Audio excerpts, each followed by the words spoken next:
जय श्री कृष्ण दोस्तों। श्री कृष्ण कहते हैं, जो लोग अपने काम समय पर करते हैं, एक एक पल का उपयोग सही दिशा में करते हैं, वे हर काम में सफलता के साथ ही मान सम्मान भी मिलता है। जबकि जो लोग आलसी होते हैं, वे हर काम को टालते रहते हैं। इस वजह से कोई भी काम पूरा नहीं हो पाता है। जो लोग लगातार कर्म करते रहते हैं, उन्हें हर जगह मान सम्मान मिलता है।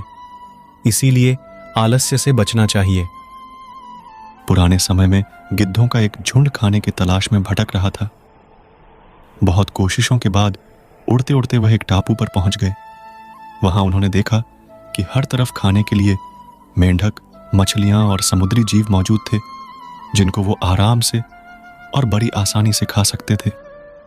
इसके अलावा और एक बात यह थी कि वहां पर उनको किसी भी बात का खतरा भी नहीं था, क्योंकि वहां इन गिद्धों का शिकार करने वाला कोई जंगली जानवर भी नहीं था और वे बिना किसी डर के वहां आराम से रह सकते थे।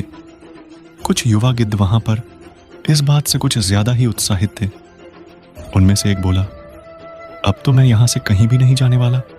यहां तो बिना मेहनत करे ही हमें बैठे बैठे खाने को मिल रहा है।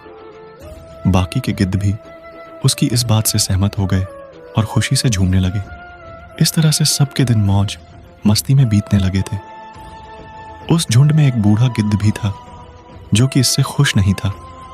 एक दिन अपनी चिंता जाहिर करते हुए वो बोला, भाइयों, हम गिद्ध हैं। हमें हमारी ऊंची उड़ान और अचूक वार करने की ताकत के लिए जाना जाता है, पर जब से हम इस टापू आए हैं, हर कोई गिद्ध अपने आराम में व्यस्त हो गया है। ऊंची उड़ान उड़ाना तो दूर की बात है, हम में से अधिकतर गिद्ध तो कई महीनों से उड़े तक नहीं है, और आसानी से मिलने वाले भोजन की वजह से अब हम सब आलसी हो गए हैं और शिकार करना भी भूल रहे हैं। ये हम सभी के लिए अच्छा नहीं है। इससे हमें भविष्य में दिक्कत हो सकती है। इसलिए मैंने ये सोचा है कि मैं अब इस जगह को छोड़कर जा रहा हूं। अगर मेरे साथ कोई आना चाहता है तो आ सकता है।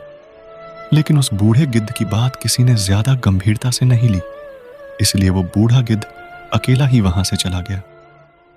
कुछ वर्षों बाद उस बूढ़े गिद्ध ने अपने उन पुराने मित्रों से मिलने के बारे में सोचा और उस टापू की ओर चल पड़ा। लंबी दूरी की यात्रा के बाद वह उस टापू पर पहुंचा तो उसने देखा वहां का नजारा काफी डरावना था, क्योंकि अधिकतर गिद्ध जंगली जानवरों द्वारा मारे जा चुके थे और कुछ घायल अवस्था में थे। उसने पूछा, यह सब कैसे हो गया? उनमें से एक गिद्ध बोला, हमने आपकी बात न मानकर बहुत बड़ी गलती कर दी थी।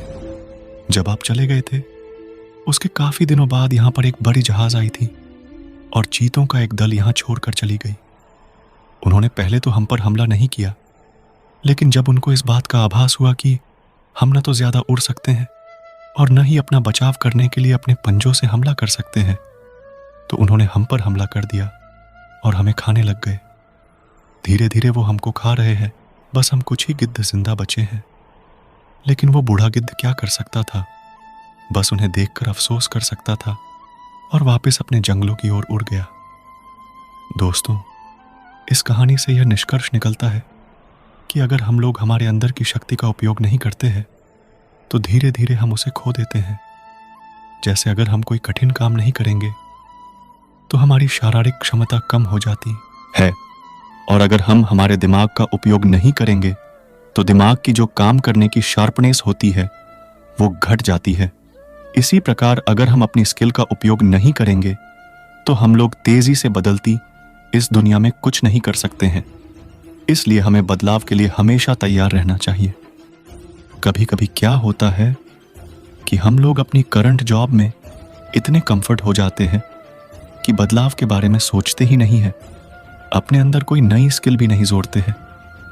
अपनी नॉलेज बढ़ाने के लिए कोई किताब भी नहीं पढ़ाते हैं। कोई ट्रेनिंग प्रोग्राम में भी भाग नहीं लेते हैं।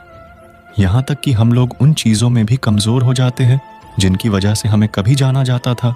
इसलिए जब कभी कोई बदलाव होता है और हमारी नौकरी या बिजनेस पे आंच आती है, तो हम हालात को दोष देने लगते हैं। इसलिए अपनी काबिलियत और अपनी ताकत को पहचानिए, अपनी स्किल और अपने हुनर को निखारिए, उन पर धूल मत जमने दीजिए। जय श्री कृष्णा दोस्तों, फिर मिलते हैं अगली वीडियो में। तब तक के लिए अपना ख्याल रखना। और अगर मेरी वीडियो अच्छी लगी हो तो कृपया मेरे वीडियो को लाइक करें और चैनल को सब्सक्राइब करना न भूलें।